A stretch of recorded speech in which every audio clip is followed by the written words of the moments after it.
You're listening to Stories Behind the Songs with Chris Blair.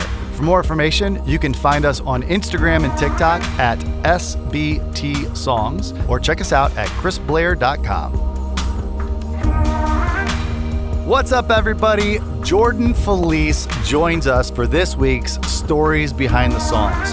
Jordan has definitely come a long way in the industry. He started his career in Nashville working as a valet to make ends meet and living paycheck to paycheck. We actually met for the first time while he was doing valet for me here at the listening room. He's going to talk about how that exposed him to meeting so many other talented musicians that either worked here or played on the stage of the listening room. His first ever release, The River, was also his first #1 song. Think about that. The very first song this guy ever put out, #1. That's just crazy. He's going to talk about how that song idea came from a verse of the day notification on his Bible app, how he took that idea into the room with Colby Wedgeworth, Jeff Pardo, and Joe Silverberg. And in that co-write, they literally sat there for hours talking about the Bible verse. But then when they really got into actually writing the song, it only took them about 45 minutes to write that hit. That song, The River, spent 15 weeks at #1 on the Christian charts, which is so impressive and very difficult to pull off, especially in Christian music. And this just goes to show what kind of great song it is, how hard that dude has worked, and how much that song speaks to its listeners. In this episode, we're also going to cover Jordan's calling to Christian music, starting out leading worship at a youth group, the complexities of Christian radio, writing a song for the Chosen Christmas movie, which I was in the theater watching that movie and was blown away. Like, when he popped up on screen, I actually texted him and was like, dude, are you serious? What is this? We talk about that whole thing. Life on the road as an artist, having features with legendary Christian artists like Lecrae and Toby Mac, and his upcoming single, Praise God for That, which is coming out in just a couple weeks on June 21st. If you enjoyed this episode, make sure you just share it with your friends and give us a follow. It is because of you, all the listeners, that we are able to continue bringing the story behind the song from legends in the industry. So thank you. Also, quick shout out to Sennheiser, All Clear In-Ears, and Imperfect Esthetician for sponsoring us. Check out the liner notes in this episode to learn more about them and to find all the links on Jordan Feliz. It was so great to have him here. He's a favorite in my family, so I'm extra excited to share this one with y'all. Here is my friend, Jordan Feliz.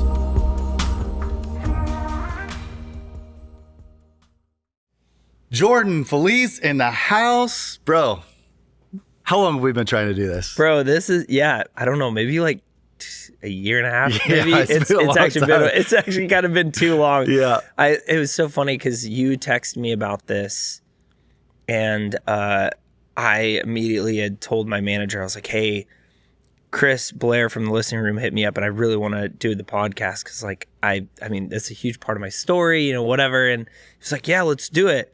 And then, like, literally, like, I don't know.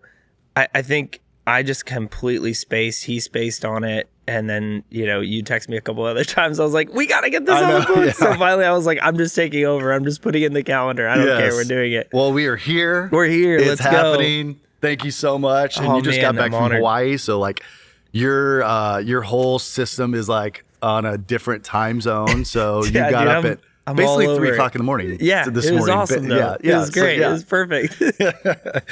All right, man. Let's just go back. Pretend I don't know any of your story. Okay. And perfect. I want that you've got such an awesome upbringing and, like, just the whole story of how you got into music and everything and what's happened. So take us back to California, where you're from. Yeah. And what was early life like for you growing up? Was music a part of it? Like, how did you fall into the music side? Yeah. So I'm from a small town called Clovis, California. It's like everybody knows Fresno whenever I tell them Fresno, but we are just like to the east of Fresno, in the Central Valley. It's a very massive, like, it's a farming community. So lots of, like, almonds and fruit and vegetables, like, it's all, like, kind of grown and harvested there. So when I was growing up, it was kind of like the standard thing that you would go do, go get your ag science degree or something, come back and work like at home. Like, and I have a lot of family that's in that world. Yeah. And so whenever I started doing other things growing up, I kind of started actually being more of like I was like a skater kid. Like, I loved extreme sports. I had been snow skiing since I was 3 years old. Like, so that was kind of my initial thing. And then my parents were like, hey, you should start taking piano lessons. And so that was probably, I think, second or third grade. And I had already started skateboarding and doing all the things. So like for me, music was kind of not on my radar, if I'm honest. Like, I really wanted to be like a professional skier or a pro skateboarder. Like, those were the real, like, oh, this would be so cool. And then, I started taking piano lessons. I think I took piano lessons for maybe 5 years, but I really only practiced for 2. Yeah. Because right around like 5th grade, I think, 6th grade, I started just not practicing, and I'd start hearing melodies, and I would just try to replicate those. And so my mom and dad always thought I was practicing piano, but I wasn't actually. I was just trying to like create what I was hearing in my head. And so I did that for about 1.5 years, and my piano teacher actually grabbed my mom and dad one day and were like, hey, he's not practicing any of the sheet music I'm giving him. And like, he comes in and he kind of like flubs his way through, and I'm like, okay, good job, whatever. It doesn't sound very good. Yeah. And so my mom and dad kind of grabbed me one day and were like, okay, you're at the piano all the time. Like, what are you doing? I was like, well, I'm kind of embarrassed, but like, I hear, like, I'll try to make what I hear, like, in my head. Like, what? Like, yeah. And they're like, okay. So then they told my piano teacher. My piano teacher's like, okay, play for me what you're hearing. Well, I'm like, well, there's like 5 songs. So I have this one, and I played it, played another one. And she grabbed my mom and she was like, I've been teaching piano for like 20 years and I've never had this happen where like that he's actually writing like music. He's not You just skipped the practicing. learning part of it. He's and just went to writing. He just Yeah. went to like making his own song. I love it. And so my piano teacher was like, I feel really weird. Like, I don't think I should charge you anymore because he's not learning. He's just doing it himself. So that was kind of my intro into writing music. And then I started realizing that like you could put words to it and you could do this and that. And so, I mean, it's kind of funny because people always like, being in Christian music, they're like, what was the first song you wrote? And I'm like, it was about a girl I had a crush on, you know what I mean? And so like I wrote a song for the girl I had a crush on, and she never heard it and nobody will ever hear it ever. But that kind of started this whole process of me like really enjoying that, like being almost like a producer, I guess, in my brain. So that pushed me to want to like start playing other instruments. But my mom and dad did not want me to play drums, but I really wanted to play drums. You wanted to be a drummer, yeah. And so I was like, man, I really want to be a drummer. And just because that was, it's like such a heartbeat of music, And so I was like, well, if I can teach myself how to play drums and teach myself how to play guitar and do all this, then maybe I could actually like start writing and producing my own music, my own thing. And so I started telling my parents, I'm like, if you're not going to buy me a drum set, will you drop me off an hour early for youth group and I'll just go play? And so I asked my youth pastor, he was like, sure. So I started teaching myself how to play drums. And I just did that for like over about 1.5 years. And I taught myself how to play the drums, taught myself how to play guitar. And I played drums for our youth worship band. I played drums for our worship band. And then one Sunday, our worship leader didn't show up. He overslept through his alarm. And my youth pastor walked over to me. He's like, dude, like, we don't have anybody that's going to lead worship today. Like, I know you know these songs. Will you just step up? Will you just sing them? At this point, I'd never sang in front of anybody in my whole life. So I'm like... What year was this? I was 13. Okay. So I don't know what year... Yeah. Math, I don't know. 13. That's 13, good. Yeah. But I just remember being like, no. I just was like, no, I'm not going to do it. And he kind of like, my youth pastor used to play in the MLB. Like he's 6'6". He's just this big baseball player. Like, and he just kind of hunkered over me. He was like, I guess we just won't worship God together then. Oh my gosh. And I was like, trip. come on. So I was like, all right, I'll do it. Got up there, just shook the whole time. Like was so terrified holding the microphone. Like, and after I was done, he walked over to me and my parents had come in because they wanted to support me. They were like, hear that this is all going on. And he walked over to me and he was like, dude, you have an anointing on your life for leading people in worship. You need to do this more. And I was like, that's the worst news ever. In my brain, I'm like, I don't want to do this. But I just felt like God was like, you should start doing it more. So I started leading worship for my youth group and fell in love with that process and never really wanted to sing full time. I was like, okay, well, at least I can do it, Yeah. But that's really the thing that pushed me into performing more. And so as I started performing, at my church, then we'd do like youth outreaches in our community and I'd lead worship for those. And, around the time I was 15, I led this event for an FCA event in my hometown. And I was heading home. And bro, I remember this. I mean, it's like clear as day. My dad had picked me up and was driving me back to our house. And we're driving down this interstate in my hometown called 168. And we're driving and there's a bunch of like big trees. And, I just remember my dad saying, Jordan, like you have a calling on your life. Like I saw it tonight. Like you need to pursue this. Like you really do. I know. And I remember him, everything. He was like, I know you want to be a pro skier. I know you want to be a pro skateboarder. I know you want to be a pro this. He's like, I know you want to do all these sport things, but like, I really think like as much as you're sowing into those things, like you should sow into music too. And so I was like, all right, and right when I was hearing him, I looked out the window and I was looking at this big tree and I just felt like God, it was the first time I had really had the Holy Spirit like speak to me. But it was just like God like rushed over me and was like, this is what I have for you. And I remember talking myself out of it thinking like that wasn't real. You know what I mean? Like, 'cause it's like, it was such a wild experience. But because of it and because of that, like almost like wild affirmation and confirmation that like this is what I was supposed to be doing, it really made me like dive head first into music. And so I just started really pursuing music as much as I was pursuing other things, and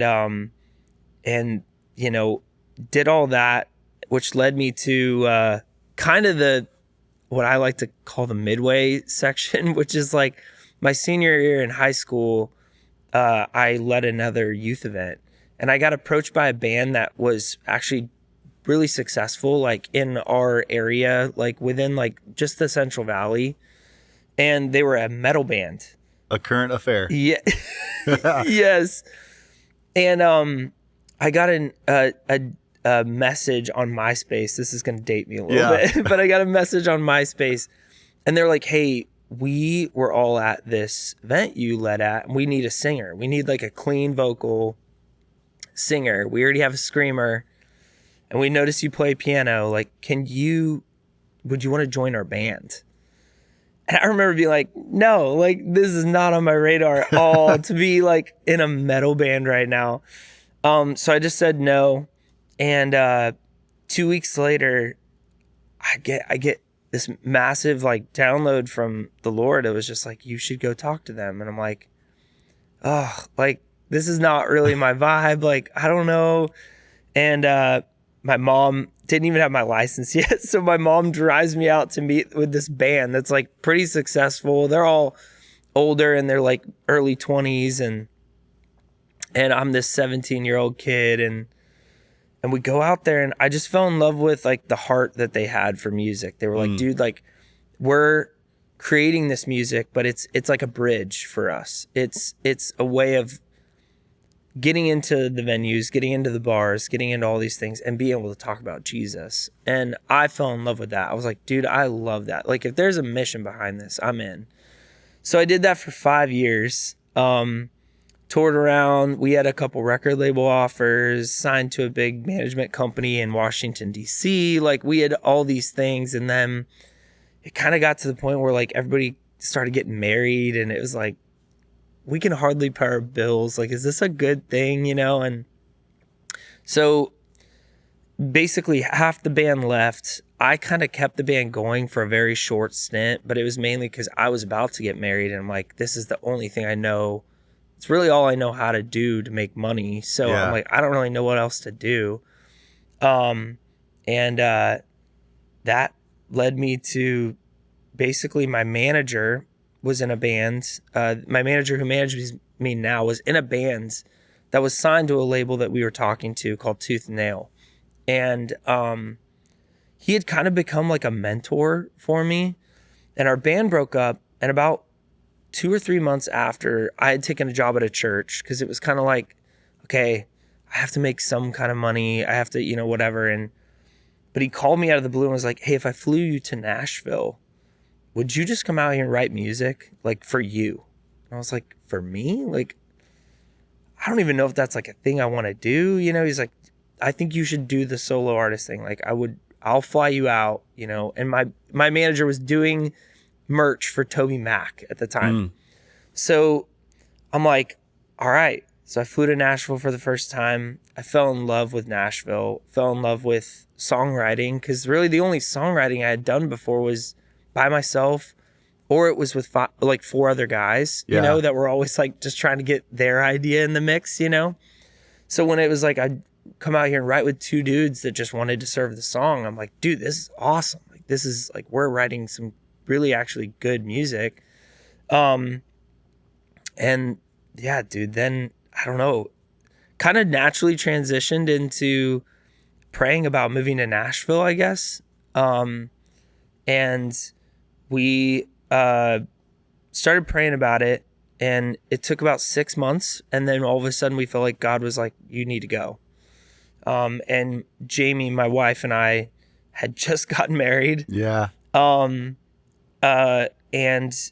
we were like, I don't know if we can even afford to do this, but we feel like God's calling us to do this. And one day we're riding through the little neighborhood that we rented this little shoebox apartment in the Central Valley, and we just were riding to go get a tea or a coffee or something. And I just remember we both got the confirmation at the same time. It was one of the most wild experiences. Riding my bike, and I just felt like God was like, you're moving to Nashville. And I got really quiet. We were like right in the middle of a discussion, and I just got super quiet. And so did Jamie. It was like almost kind of eerie. Like, and I'm like riding my bike, and I like kind of looked at her, and she's like looking at me. I'm like, and she literally looks at me, and she was like, did you just feel like God just told us that we're supposed to go to Nashville? And I was like, yes, I did. Like, that's why I like literally completely shut my mouth. So you weren't talking about anything about moving or anything. It was just we were actually trying to figure out how we're going to make rent that month. Like, literally, like I was like, I think if we do this, and maybe if I could lead at this church, like next Sunday, if I can get both services, we'll be able to, you know, that was a conversation we're having. And from that moment on, it was like, okay, I guess we're going to Nashville. So we were like, all right. So we started prepping that. So this was 2012? Yeah. Okay. Yep. So you get to Nashville. Yeah. You start writing? No. Okay. So we got to Nashville, and so the craziest part of this is that, you know, we left California, didn't have enough money to get to Nashville. So I had booked shows. They all got canceled. We made it, though, with just a massive amount of provision. God just provided every step of the way across our move. It was insane. And we got here, and the day we got here, we moved with my buddy David, who valeted here with me. And we got here and I was like, dude, I'm exhausted. Let's go get coffee. So we drove into downtown Franklin, got coffee at the Starbucks at 5 Points, and we're walking across the street. We had a lady the day we got to Nashville, a lady goes, you guys look like you're in a band. And I kind of turned around and my buddy David was like, this guy's so good. You have to check him out, blah, blah, blah. And I was like, oh, Dave, don't do this to me right now, please. I'm like so tired. And the lady was just like, okay, tell me about yourself. Like, what do you know? I'm like, well, we just got here like 5 hours ago. And I was like, and she was like, what kind of music do you do? And I was like, honestly, I feel like I'm supposed to do Christian music. And she was like, no way, that's crazy. I was in a Christian band for like years. We were called FFH, which I don't know if you grew up listening to FFH at all, but my parents loved FFH. So I was like, what? Like, who was it? It was Jennifer Deibler, the female vocal for that band. And so I like literally was like, oh my gosh, I've listened to like every record you've ever created. And she was like, well, do you have a demo? And I'm like, yeah. She was like, well, here's my email. Send it to me. And so I sent her a demo and I didn't hear back from her for like probably like 3 weeks maybe.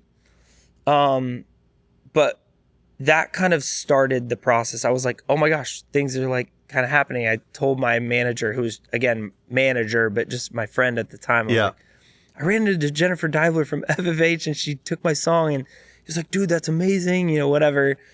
But about a week into Nashville, me and David were like trying to figure out what we're going to do. Cause I'm like, I want to write music, but that's not going to pay the bills and we need to make money. So I like have no idea.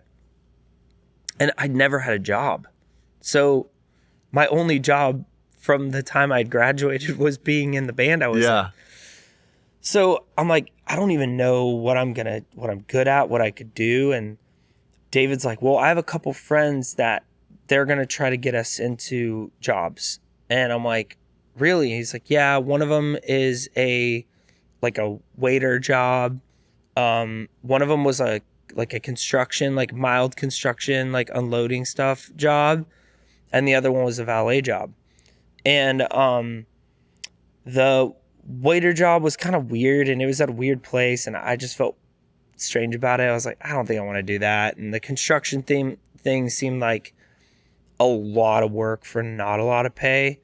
And the valet gig, like, I can't even remember his name. Gosh, right now, I can't remember his name, but he wrote David and said, hey, if you go, they're doing a signing bonus. So like if you fulfill a certain amount of hours the first month, they give you like a $300 bonus or something. And I was like, sign me up for that. Let's go. And so David and I go to our training sessions. We do all the things we're supposed to do. And it's our first day on the job, first day. And we're working at, oh gosh, what's the spot? It's like, it's not Union Station, but it's by Union. It's like, but it's like the art center there. The Frist? Frist. There we go. Yes. Our first event, we're working there. And it's like this big bougie event there. Yeah. And all of a sudden, like, you know, one of my managers walks over to me and goes, you're doing a really good job. I was like, oh, thanks, dude. It's like, yeah. It's like, I'll be right back. I was like, okay. So David and I are like, uh-oh. Like, I think I'm doing a good job, but was that like kind of like a front of like, hey, come back here, you're going to get fired? Like, I don't know what's going on. And he walks over and hands me like a whole, like 3 or 4 booklets of valet tickets, pens, all this stuff. And he goes, we have a brand new account that is supposed to open tonight, and I completely forgot about it. Can you go open it for me? He's like, I will double your bonus if you do a good job. So David and I are like, sure, yeah.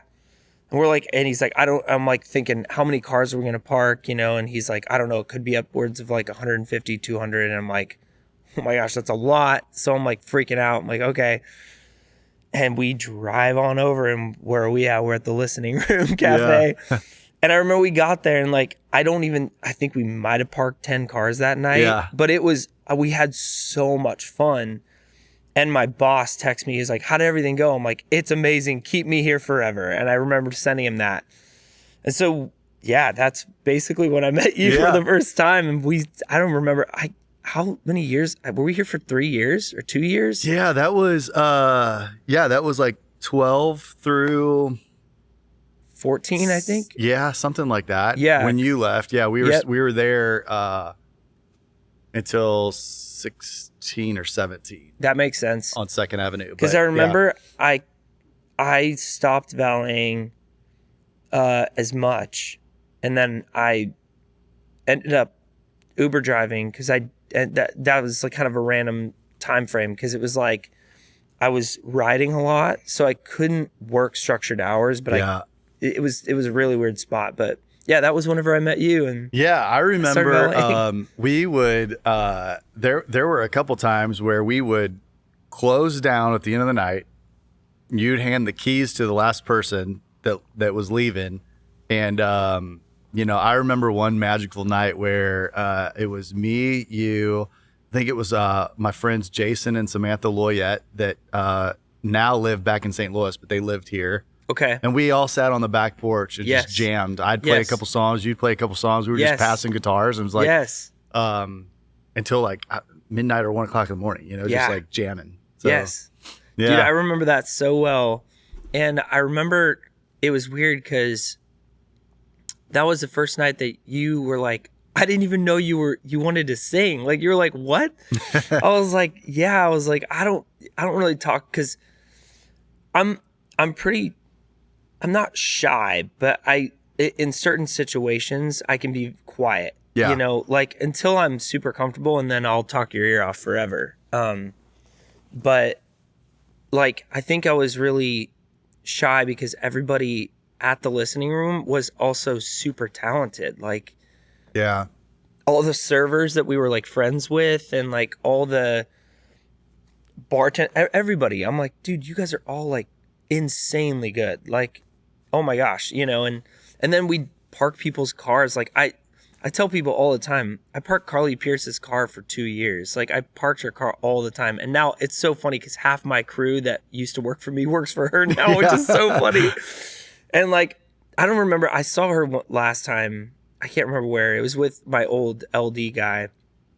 And it was so funny because I was like, dude, it's been a long time since the Listening Room. It's crazy. She's like, oh my gosh, I completely didn't realize that was you. I was like, yeah, it's so wild. Like, but like, there's so many people that I met here that have now gone off and either done a lot in the country world, or the pop world, or it was such a cool season. But because I was surrounded by all those like insanely talented people, I didn't really talk a lot about it. I was like, man, I'm just going to kind of keep my head down and park cars. And, there were also some of like, dude, I think back like on some of the hardest days that we valeted, and some of them were like some of my favorite days. And it sounds so bizarre, but do you remember, I think it was 3rd Avenue. We used to call it like the 3rd Avenue River. Do you remember like the river that when it would dump? Yes. Oh my gosh. So there was like one day it would pour over the side of the wall. Like, dude, it was so, David and I were like almost up to like our, like past into like our shins, like almost up to our knees on 3rd Avenue one day. And I remember like one of the girls who was playing that night, like gave me her ticket. She was like, I'm so sorry. And I'm like, it's okay. It's fine. We're already drenched. And I remember getting in the car and just like laughing because I'm like, this is crazy.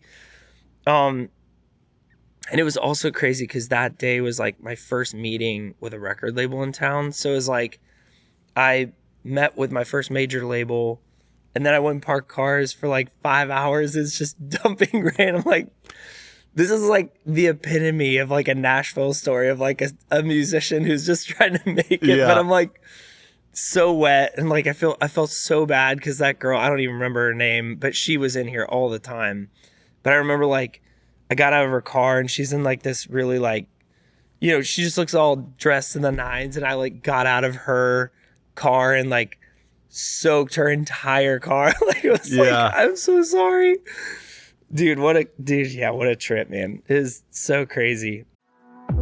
This episode is brought to you by Brit Skin Beauty.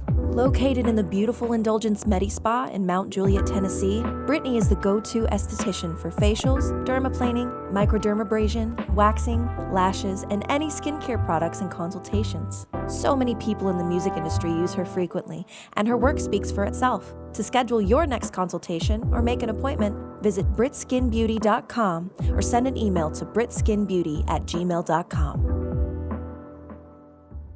You definitely went through it. Thanks for sharing all that. I wanted to like touch on that because it's just the grind that you put in, literally living paycheck to paycheck. Oh, dude. Newly married, new city. Like you have, like I said, just such a great story and getting to that point. Yeah. So this is a good transition. Let's get into stories beyond songs. So, since then, since you were like, peace out, dude, I'm not your valet guy anymore. I mean, just sitting back, watching your career take off has been so cool. Dude. Oh, dude, I mean, thank you, man. Like, thank you, dude. And I told you before, my daughter is sitting out here. She found out that that we were doing you today on the podcast, and she's like, can I go? I love it, dude. I'm honored. She would not listen to the radio growing up. Yeah. At all. Like it had to be like Dora the Explorer songs or like, like nursery rhyme songs or whatever. That's all she wanted to listen to. Yeah. Not making this up. She's sitting right here. She can fact check me on this. The very first song that she ever started to listen to and what made her want to start listening to the radio is The River. Oh my gosh. Dude, that's crazy. No way. Yeah. What? Dude, come on. Let's go. Yeah. Dude, that's insane, bro. So, what? Yeah, man. Jordan dude. Turned my daughter onto the radio. The radio, dude. Here we are. Dude, I'm honored. Yeah, man. I'm honored. That's insane, dude. What a trip. That song was a whole, gosh, is the most wild start to a career and such a blessing. I think back on that song. It's so funny because people always talk to me about, I think artists get really sick of songs sometimes. You know what I mean? Yeah. And this is not me just blowing smoke, but I literally never get sick of the songs that I write. Like, and it's not because I think they're like so good. It's honestly just because of those stories. Like, yeah, it's because I know that they hold a special place for everybody that listens to them. I know that they're living in a moment in which God gave me, and so it feels like such a gift. And so it's like, man, to hate on such a gift, and something that people are so blessed by and people are moved by or encouraged by or whatever it is, it's the thing that really like keeps me doing what I'm doing. I feel so blessed that was the start of my journey too. Like, I mean, it wasn't the start, but it was the beginning of my career, like as a recording artist, and it was wild out the gate. Yeah. Take me into that one. I mean, that first song you ever put out also became your first number one. Like, and I want to dive into just the emotion and just the ride that you were on at that point. Yeah. But before we even get there, take me into the writer's room that day that you wrote that song. Where'd the idea come from, and how did that write session go? Yeah. So, do you have the Bible app on your phone? Yeah. Okay. So you can set the Bible app to like send you a verse of the day. Yep. And so I had that set for years. Even back into the days of like the first Bible app that came out. That I remember like driving around in a 15-passenger van, getting that and reading it because, you're like in a van with 6 smelly dudes and you're like, why am I here? But I had that set on my phone, and there was one day I woke up And it was John 7:38. It says, whoever believes in me will have rivers of living water that flow from within them. And I remember reading that and then like 4 hours later remembering it. And I'm kind of like a golden retriever in a lot of ways, where I will just be all over the place, and typically I have a really hard time remembering stuff that I've read, and that stuck with me for like weeks. Like I just kept thinking about it. I'm like, whoever believes in me will have rivers of living water that flows from within them. I'm like, man, like what an interesting thing for Jesus to say. Like, also, what are we talking about? Like, so all of a sudden it was like this thing. So I walked into that room that day and said, can I tell you guys something? And I was like, have you guys ever read a verse and it doesn't go away? Because I was like, I don't know if I've ever had that happen, ever. Like, I've been reading the Bible since I was a kid, and I don't really know if I've ever had, like, outside of like John 3:16, it's like, I don't know if I've ever had something that's just like, Yeah. And we just started talking about like what that meant. And not only is it about like the baptism of Holy Spirit, but it's about also the access that we have every day of we can access the rivers of living water, like the Holy Spirit in us, every day. We can do that every day. Like, that is a gift to us. And we talked for 6 hours about this thing.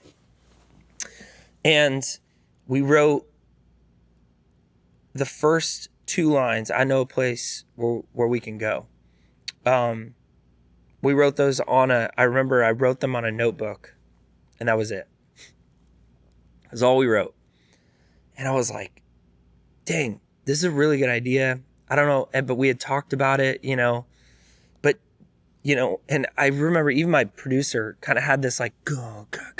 He had like the beat, and we also had like the chord progression, but that was like literally all we had. And I don't even know if we had a melody. I think we just had that first line. And we left, and I remember me and Jamie were at some Greek food place in Franklin, and I'm walking out from eating dinner, and I get a phone call from my buddy Josh Silverberg, who wrote this song with me and my producer Colby, and he just goes, I got it. And I'm like, you got what? He was like, we're going down to the river, and he just starts singing it. And I'm like, that is it, dude. That is it. So I text Colby. I'm like, do you have time tomorrow? He's like, yes. So we get in, ride starts at 10. At 10:45, the song was done. Wow. Like, so the day that we actually wrote the song, it's like the first day we just talked about it. And then the second day, it was done in less than an hour.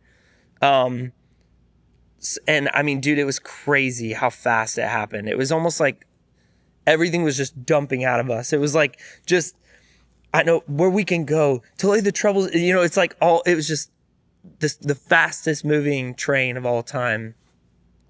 And it's so funny because I've talked about this song, because from the day that we wrote it, it was the fastest train of all time. It was just like the train just pummeled through everything.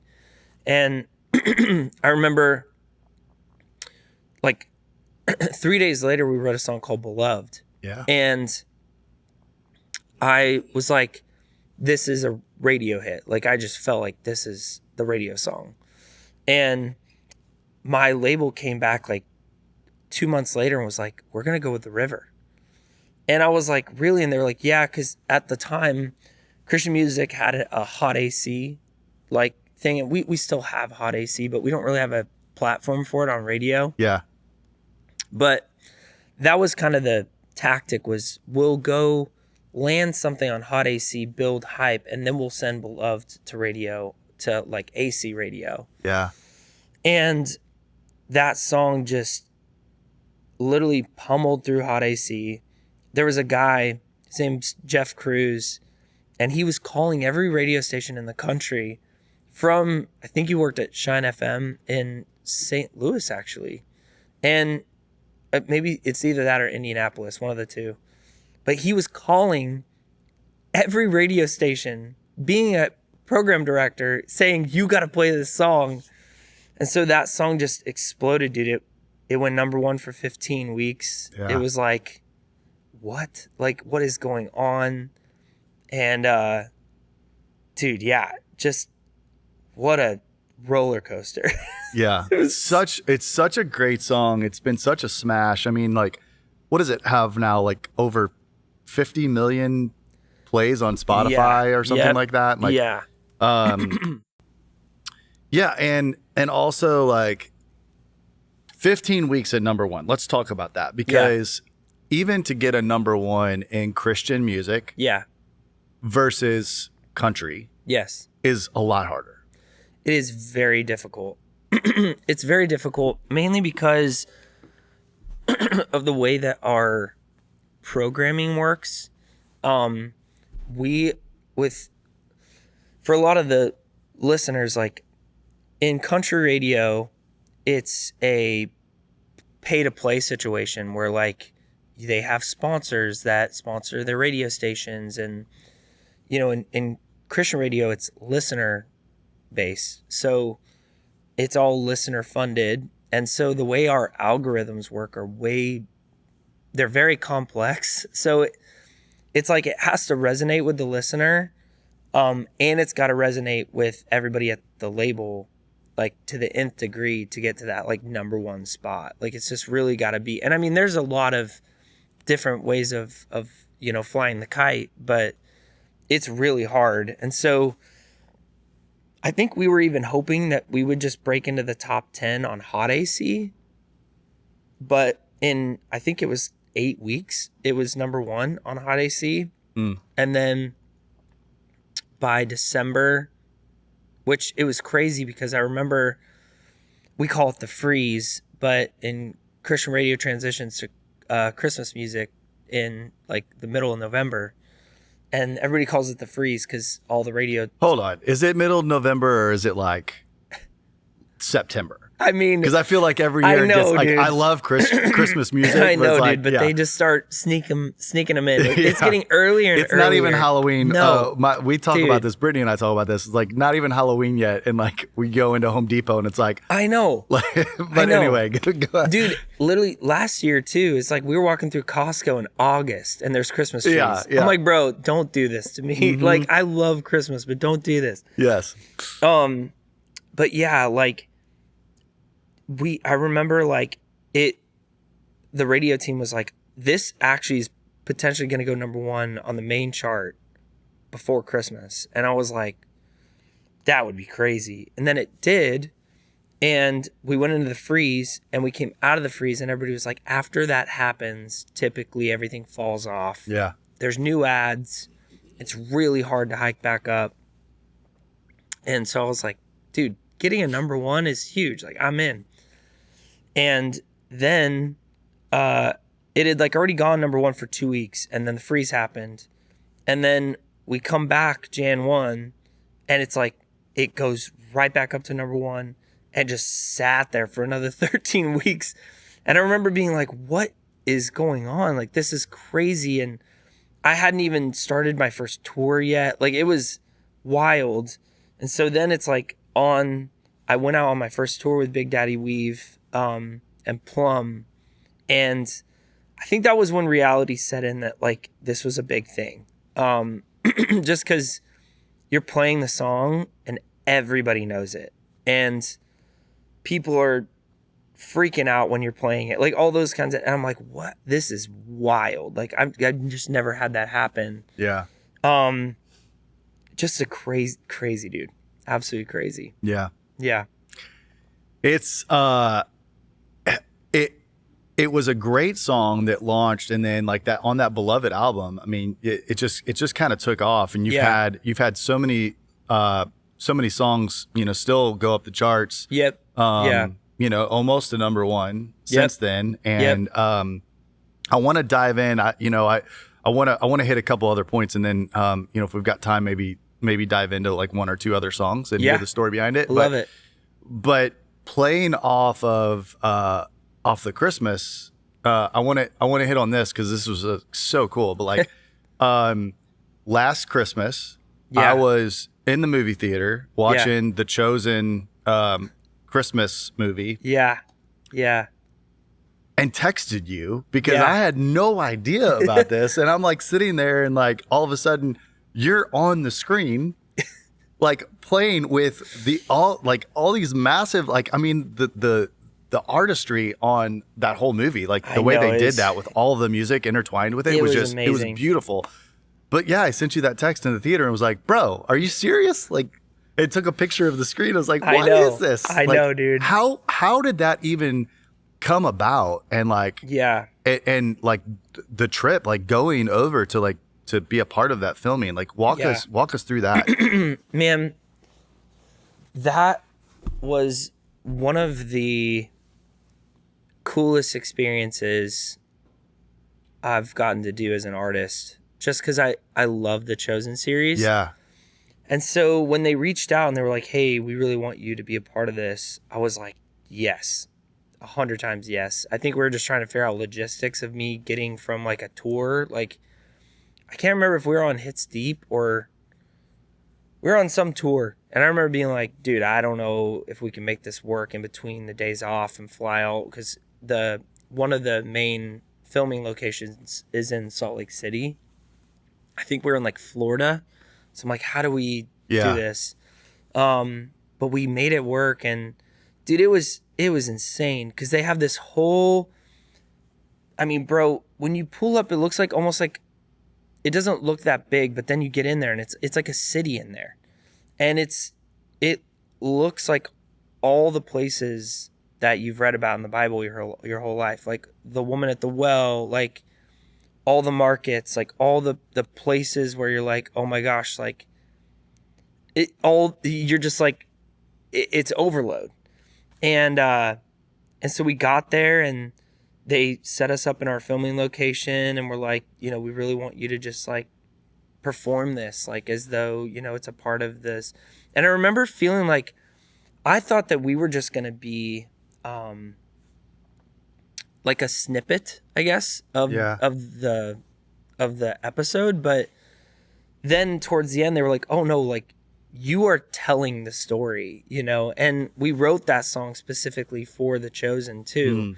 So that was also a huge blessing and awesome. And yeah, dude, it was so powerful. And then when we got to go to the theater and see it, it was so awesome. And Dallas and a couple of the other people had written us an email and were like, hey, can you guys stand up in the movie theater at the end and just greet everybody? And I'm like, sure, but it was wild because I didn't realize that the music was going to be such a huge part of it. So when I got up after, everybody's like, wow, what was that? Like they're all freaking out.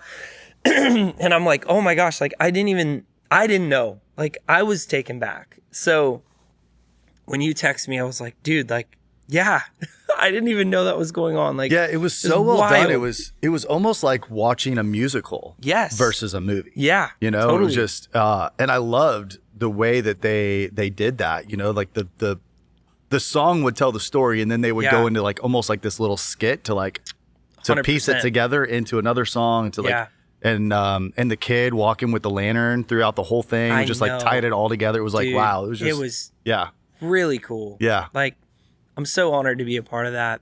And it was so awesome to get a text from you too. That also reminded me that we had to do this. Yeah, I know. Yeah. I was like, oh my gosh, we got to do this. Yeah. It's amazing. Yeah. I had to touch on that because it's such a cool thing. Like just going back to parking cars and now where you've been. Yeah. So, okay, let's talk about, a little bit about just life on the road as an artist. Most of the guests that we have on this podcast are songwriters like you, but it's more like they're like, we don't have a lot of artists yet who have sat in your seat. Yeah. So You know, when people come to see Jordan anywhere Yeah. and they get there an hour before the show or whatever, Totally. and they get to their seat, all of that, like, explain what it's like for you as an artist on the road. Yeah. You know, it's adapted quite a bit over the last several years. But, you know, the cool thing with Christian music, I feel like country does this too, but we do 4 days on and 3 days off. I have a lot of friends that are in pop music and in like rock music and stuff, and they'll go and tour for like 6 to 12 weeks at a time, Yeah. you know? And in Christian music and country, we will go, you know, do shows either Friday, Saturday, Sunday, or Thursday, Friday, Saturday, Sunday, and then be back home Monday through Wednesday. So that's a blessing, but it's also a curse in a lot of ways, because by the time you get home, it usually takes you about a day to reacclimate and then a day to get prepped to leave again. So it feels kind of strange. But that bleeds a lot into the day-to-day for me.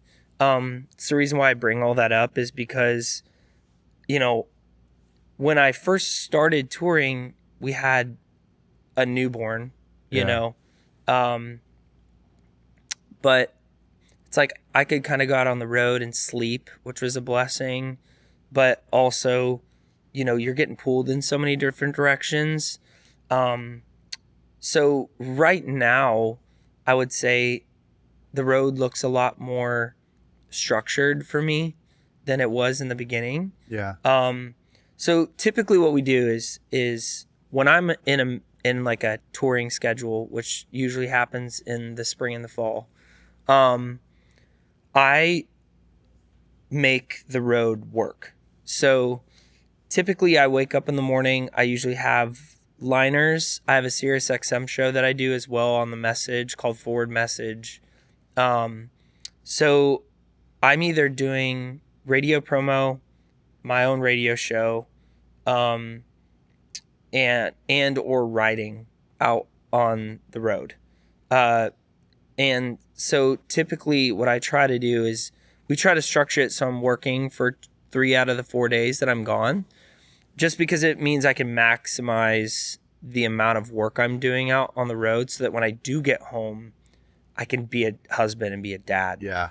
Because I think that was something that I learned very quickly was there were a lot of times early on the road where I just wouldn't do anything. It was like I just sit on the bus all day and, you know, maybe go find a coffee shop and just chill. But then Monday morning, it's the start of my weekend, but it's the start of everybody else's work week. So I'd get home and I'd come home to 30 emails and it's like, we need this. This is, you know, time sensitive. We need these liners. There's, you know, 20 liners to do for these radio stations. And it's like, oh my gosh, like I just got home and now I have to have these done by 3:00 today, you know, whatever. So lately on the road, it's been very structured. And then usually I like to have a day off, like to just go play golf or, you know, go around, explore the city we're in or, you know, something like that. Sure. But usually wake up in the morning. We're big coffee snobs, so we have our little chemistry set out there and go out and make coffee. And then usually I hop onto the phone. Lately, this year too has been a really awesome year. I've been developing some relationships with more corporate entities. So I started getting mentored by 3 guys about 2 years ago that are very successful entrepreneurs. And one of the things that I started realizing, because the one thing in Christian music that's really difficult is we don't have a lot of companies that want to work with us as like a sponsor. Outside of like, you know, we have amazing sponsors with like Compassion International and World Vision, but with a lot of my friends that do country music, they'll have management reach out to Anheuser-Busch or Jack Daniels or, and they get mass quantities of cash flow. And Christian music, we just don't have that. We have like a per night thing, but we don't have like a lot of the huge label advances for tours, or we don't really get any of that. So I started kind of doing that. So lately on the road, life has looked like I wake up and I'm on the phone with like 2 or 3 different like corporate entities trying to harness relationships to, help build the kingdom. And then radio show, typically radio liners. We're about to launch a new radio single in June. So been doing a lot of radio liner kind of work. And then what is that song? It's called Praise God for That. Okay. I'm really excited about it. All right. It's awesome. Cool. I'm stoked. That comes out, I think, June 21st, I think. Okay. Yeah, so really excited about that. But usually that's kind of through lunch for me. So usually around 1:45ish, we do line sound check if I need to. We're at the point now where it's like after the first like 5 shows, usually you don't have to. You could either line check or just roll. You know. So if we do need to do a sound check because it's an odd room or something, usually I'll break away, go do that. But if I don't have to sound check, usually I'll end up at a driving range somewhere. Or, we'll find like a cool coffee shop in town, go kind of get off the bus because you kind of get like crazy on the bus. Yeah, It's, I'm sure, it's 300 square feet, 12 guys, you're like kind of like all on top of each other, So I like to get out of the venue, get out of the, bus and go experience the town we're in and do stuff like that. And then usually we come back to the bus. I usually get showered, changed. I roll into VIP at 5:15 to 5:30.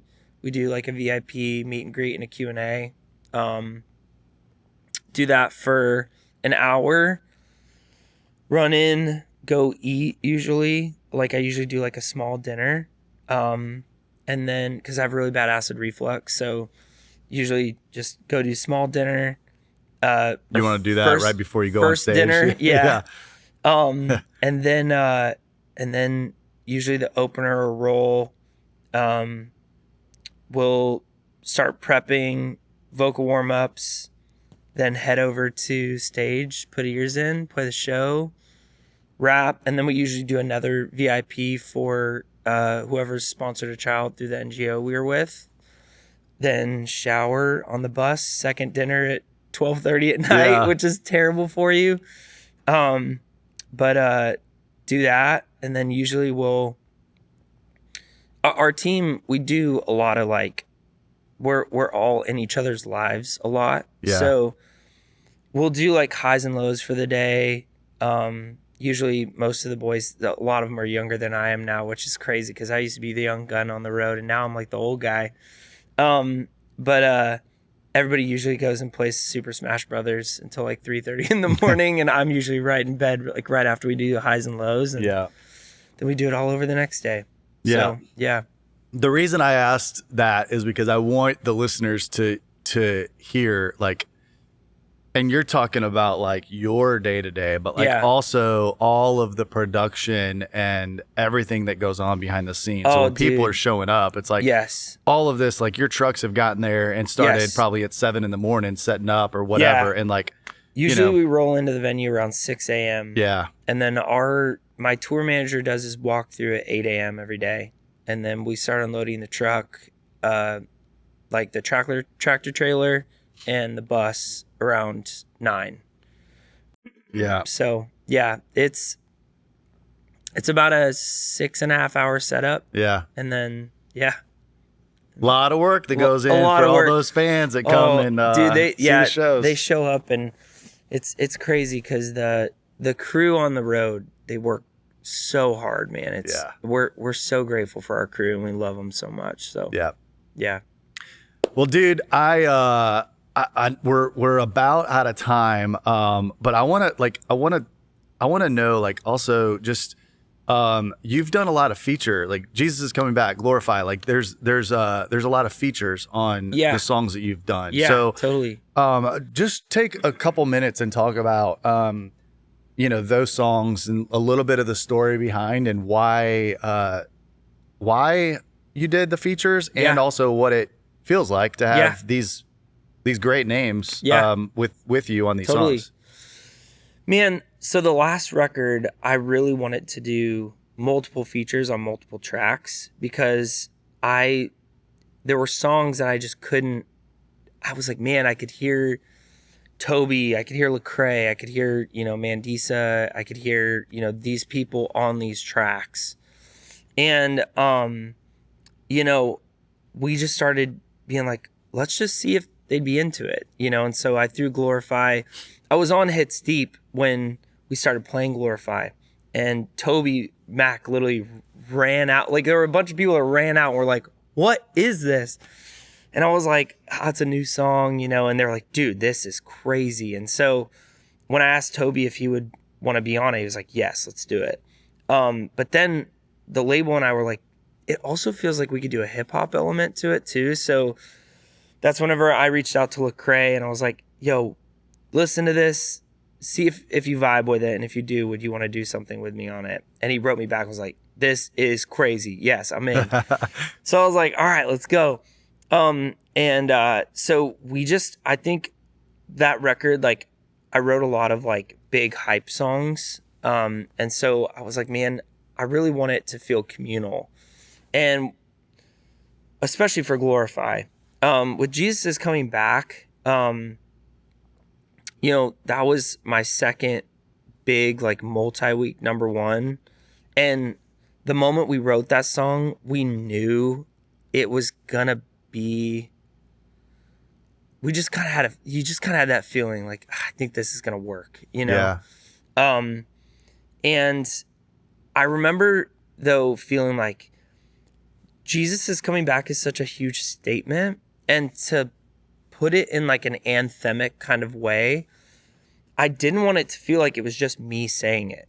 I wanted it to feel like there was a community. It was like the church saying it. So I was like, Mandisa was such a massive believer in our industry, and she has been one of those people that has sown into every artist, that was in CCM. And I'm like, she was kind of like the female voice of K-Love and Christian music whenever I grew up. It was like her, Amy Grant, Natalie Grant, a couple other artists, but I mean, they were like it. Yeah. So I really wanted her on it, and when she said yes, I was like, let's go. And so that song, again, I think it was just really, for a lot of the features on Say It, it was like, we want people to feel like they're a part of this record with me. And then for Jesus is Coming Back, mainly as a single, it was like, this song is about, is really for God's people, and how much more powerful will it be if I can get, somebody like Mandisa and Jonathan Traylor to feel like it's church. It's like, we're all saying it together. Yeah. Yeah. I love it, man. Yeah, dude. Yeah. So proud of you. Bro, I'm proud of you, dude. This is amazing. This is so sick. And dude, I'm so honored to be here, and it's such a gift. And, it's crazy to see all that God has done in our lives, and what a parallel it's been. And it's crazy to be here with you. And there's a lot of parallels. I don't even know if you know some of them, just like listening, and like when you got to town. Yeah. 5 hours and you go to Starbucks in Franklin at 5 Points. Yeah. Across the street is CC's Yogurt, right? Yep. Did you know that is where the listening room started? I had no idea. What? The first location really is where CC's is now. That was we were there in 2006 to 2008. So the first conversation that you had about music was at the front door of where it all started for me. Wow. And then That's crazy. treading through water, What? like rivers, to park cars. Dude. You know, Yes. it's just like That's amazing. What? It's just it's really cool just thinking of Wow, all of that, man. It's part of your whole testimony. Man, that's so crazy. Wow, what a trip. Yeah, bro. man. That's and amazing. now like you've gone on to win a Dove Award, bro. Come on. Man, here we are. You know, all glory to God, man. I mean, Seriously, Where I'm were just you honored when to you be a got part that of call? it. Like the call that you were even nominated for a Dove Award. Dude, I think I was on the road. Yeah. Yeah, I think my manager was like, dude, you're up for New Artist of the Year. And I was like, what? Like, are you serious? And then, you know, in a lot of ways, yeah, I mean, dude, everybody kind of knows how the award shows work, you know, and how it's, you know, there's a lot of really things that you're like, I don't think I have control in this. You know what I mean? And so I just was for sure I wasn't going to win. I was like, there's no way I'm going to win. You know, I'm just this, you know, Central California country kid that like literally like somehow made it onto the radio. And, you know, I'm not signed to some major record label. I'm signed to like a little indie label, which felt like home. And I'm so blessed by them. And, you know, it's like, there's no way it's going to be me. You know, there's like 5 other artists. They're all on major labels and I'm not going to get it. And then when they called my name, I was like, what? My producer and my wife and his wife were sitting next to us. And I remember I literally just looked at my wife and was like, it was like kind of that's not real, you know, kind of moment. But yeah, dude, so honored. And I've been nominated a couple other times and I'm so every time it's such an honor, dude. It really is. And I'm just so blessed to be here, man. Every step of the way has been the Lord, you know? Yeah. It's been God. And, I'm just, man, I'm blown away by all the things that he's done in my life. And that's crazy, bro. I had no idea. That's what a trip, dude. Yeah. Dude, if you want to get something started, go to 5 Points. Yeah, you know, that's right. Just go hang there. Yeah. Just go start praying, bro. Yeah. I love it. Well, man, thank you again for just, you know, being here today. Dude, and 100%. sharing Thank a little you. bit of your story. It's funny, like, you know, the cicadas in Nashville. Like, what do you think? Like, what do you think about all these cicadas? Bro, it is like a plague, It's dude. crazy, right? Well, and it's so funny because like you said in the beginning of this, like we just got back from Hawaii. So like, and we put our phones like away Yeah. the whole trip. Because I was like, dude, I need to get away. I want to just like zoom out. I want to go build sandcastles on the beach with my kids. Like, I don't want to worry about any of this. But it's so funny because like the day we flew home, it's like I had like 1 million emails but then I like turn Instagram on and I'm like, it's just like everybody I know is posting. It's like, it's a plague. And like, there's just like somebody covered in cicadas. And we came home and I'm like, it's the loudest sound of all time. I'm like, how are we dealing with all this? Like, is everybody okay? Like, this is like a whole other state. Like, we got tornadoes, you know, that are coming through. I'm like, cicadas. I'm like, Lord, like, come on. It will give us a break. Yeah. It's crazy. Well, they're the 13-year cicada is why. Is that what it so is? It's like Okay. that's like all of this journey started for you like the last time the cicadas were here. You're right. You are right. So that's like, crazy. in another 13 years, like, yeah, it's we'll gonna see be. what happens. We'll do it. Yes. Well, hopefully, it won't take us 13 years to do this again. But No, there's gonna be like a lot of times in between that I'm gonna just keep bugging you until we please like. do. Yeah, Let's go. So, I'm in. okay, last question. Yes. We'll wrap it up. Yeah. If you can go back to 8-year-old Jordan Yeah. in California, Yep. learning songs, Yeah. not learning piano, Yep. what advice do you give yourself today?